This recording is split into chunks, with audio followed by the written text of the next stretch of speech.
Today I'm at Grimsby College for a very special conference. The theme of the day is casteism and human rights, and with me to tell us more about that is Reverend David Haslam, who is from the Dalit Solidarity Network UK. David, can we talk first about casteism, because it's perhaps something that's a bit unfamiliar to Westerners. Can you explain simply what it is? Well, it's a system whereby people are designated their level in society by their birth when they're born. And if you're born into one of the upper castes, you are born into privilege and often wealth as well, and power. And if you're born into one of the middle castes, well, you can make the best of that kind of thing. Then there's a sort of fourth caste, which we might describe as the working class kind of thing, the people who produce the goods in the factories and on the land and so on. And then, well, the caste system describes them as a fifth caste, a bottom caste as it were, but they actually say that to themselves, we are not in the caste system, we're outside it. We don't accept this caste system. And that's the Dalits, the people that we'll be talking about, the old untouchables as they used to be called. And you cannot get out of your caste. That's the key to the system. You're born into that caste and you stay in it until you die. And the idea is, as if there's reincarnation, well, maybe if you've lived a good life in your caste, you can move up one next time. But it's a very invidious system because it defines people by birth, and they can never get out of the caste they're set in. And whereabouts in the world is casteism at its most sort of popular, shall we say? Well, it's popular for those at the top. It's not for those at the bottom, but where it's most prevalent, I suppose we might say, is in India. But it does also exist to some degree in Pakistan, in Bangladesh, in Malaysia, in Sri Lanka. And it's another system of one group of humans managing to exploit another group of humans, a bit like slavery or racism or apartheid in the past. And does it have religious overtones as well? It does. I mean, there's an argument amongst scholars as to whether the religion produced caste or caste produced the religion in a sense. But what happens is that amongst people in the Hindu community, it's suggested that those in the bottom caste or the casteless people, the Dalit people, are polluted in some way, and they used part of their scriptures. And of course, Christians sometimes use the Bible in the same way as they used it to justify apartheid, for example. But the upper caste Hindus use their scriptures to say that yes, there are people who are inferior, there are people who are polluted, there are people who are hardly human in a way, and they're the people who do all the dirty jobs of society because that's their role. If they do them well, then maybe they can get upper caste, in the next life, sort of thing.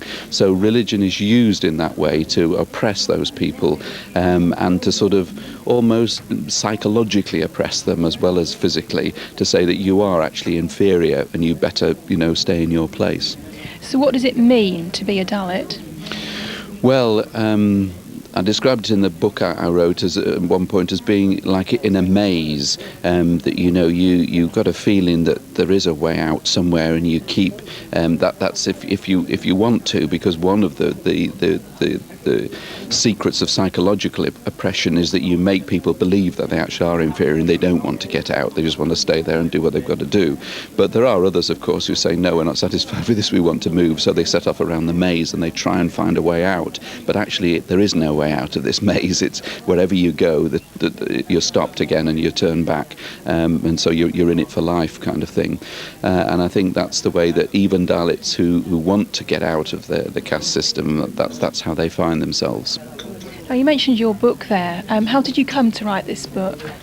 Well, I used to work in what was called the Churches Commission for Racial Justice, which was a body that worked with all the churches in Britain and indeed in other European countries and beyond on race issues and discrimination. And towards the end of that time, I'd heard about the caste system in India because there's a lot of similarities between casteism and racism. And I was given the opportunity to have a sabbatical for 2 months before I moved on. And so I decided to go to India and travel through India and using the contacts that I'd got with different organisations to visit with Dalit people and find out what they were doing and find out about casteism in India.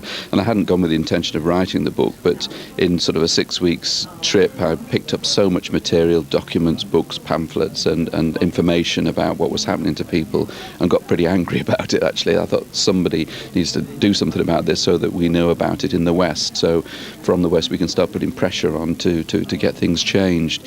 And it started as a pamphlet, and there was so much information that it kind of grew and became a book in the end. And so I hope it's a tool for people in this country. I mean, it's partly directed towards the churches because I'm a Christian minister, so it's partly from that perspective. But I think it'll be of interest and information to anybody, really. Now, you're the convener of the Dalit Solidarity Network. What's that group actually doing to sort of promote the cause of the Dalits? Well, it's initially bringing people together both from different agencies, and we've got a number of quite major agencies who are part of that: Amnesty International, Christian Aid, the Minority Rights Group, Anti-Slavery International, and so on, Oxfam, who are taking an interest and sending their representatives. And then we've got quite a lot of individuals and also people from church bodies and so on. So we built up, I suppose, about 60 or 70 members now. And it's firstly to raise consciousness within Britain amongst individuals and agencies that there is an issue here. Then secondly, it's to start putting some pressure on the British government, the British authorities, and say, look, there is a concern here. Britain has ex-colonial relationships with India, now Commonwealth relationships. We give aid to India, we do business with India, British companies invest in India. Do you know about the caste system, and do you think perhaps you ought to be doing something about it, saying to the Indian authorities tactfully but firmly, we don't accept this kind of violation of human rights, which is what casteism is, in the same way as we did with apartheid South Africa. And I used to be in the executive committee of the anti-apartheid movement, so I've seen all this before in a way. And you can put pressure on countries from outside and get them to change. So we want to do that. And finally, we want to say to the Indian authorities, look, people outside are watching you and saying, you know, you're a great country, you've got a great tradition, beautiful country in many ways, but this caste business, it really sullies your reputation in the international community, and you ought to do something about it. Well, thank you very much for that. I know you're giving the keynote address this morning, so let's hope that conferences like today will really get the message across to people in the West. And certainly hope so. Thank you. Irene and Eugene are from Voice of Dalit International, which is based in Hainton Avenue in Grimsby. Irene, how did VODI come about? Through 2 visits to India in 1999. My daughter was staying there. She was working on helping the Dalits in a small village there where Eugene was living at the time, and she prepared the Harveypuram report. I went to visit. I got very involved in what she was doing, and I returned for a second visit 2 months later, and we just held discussions on how we could help the Dalits from India. And I came back, had constant communication with India on we exchanged ideas. We decided to set up a charity, which is VODI International, Voice of Dalits International. We got registration at the end of last year. Eugene is a lawyer, so we did much of the groundwork. I sent information from here over to India. Eugene and George did the groundwork in India. And Eugene came over last July to finalise everything because it's based in England. And we're registered with the Charities Commission, so that's how we actually came about. And tell us something about today's conference and how it's been organised. We've our work's moved on, and we had contact through the Methodist Church with we were, because we're working for the Dalit movement, it was suggested that we contacted David Haslam of the Dalit Solidarity Network in London. And we wrote to him, and David invited us to the first DSN meeting. Our first one was January the 18th, and we go to the monthly meetings now, and the meetings are attended by international organisations, Christian Aid, Amnesty International, and we network, we discuss ideas, how we can help. And we were invited to attend an international conference in March.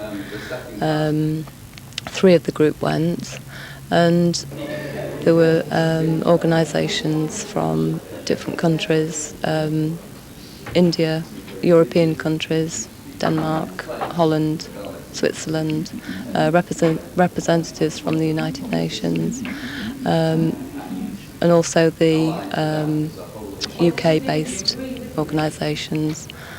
And together we form the International Dalit Solidarity Network, and we keep in constant touch with them through emailing, and we just constantly looking at ways that we can all support the Dalits, the Dalit movement. Now, Eugene, you've been in England for a few months now, and obviously you're talking to people about the work that you're doing. Do you think that people in the West know very much about the caste system on the whole? No, the subject of caste system on the whole is not been opened up so much. It's a subject which is very much concealed. Of course, when Britishers were in India, they knew about the caste system and they wanted to give recognition to the lower caste people because of the influence of the Ambedkar. They did so, but then the high caste people again reacted, and the caste system, with all its rigidity, is still continued, although untouchability is made unconstitutional in India. And the question of untouchables and caste system is not very much known in the West. Through this kind of seminars and conferences and meetings, encounters with people, we want to raise consciousness of the Western people regarding this system, because it is a very a big problem in India, affecting 260 million people, and this has to be tackled not only nationally, internationally, and we require the support of the international community, especially people from the West, and also those people who have come from India and living here. They also have to understand this thing and rectify their traditional practices when they live in England or in the West, as well as they will have to educate their fellow people in India also. So do you think that groups like Vote International are really making a big difference? Yes, the groups like Vote International is making a big difference. When we first came, we started talking about untouchability and caste system and all that. It was not at all, known to many people. The word of Dalit was also known to many people. Because of Vote International here, now many people know about the meaning of word and the meaning of Dalits, and then the ramifications of untouchability and everything. Well, thank you both very much. I think the conference has actually now started, so I'll let you get on and listen to the talks. Let's hope that Vote International goes from strength to strength. Thank you very much. Thank you. Thank you.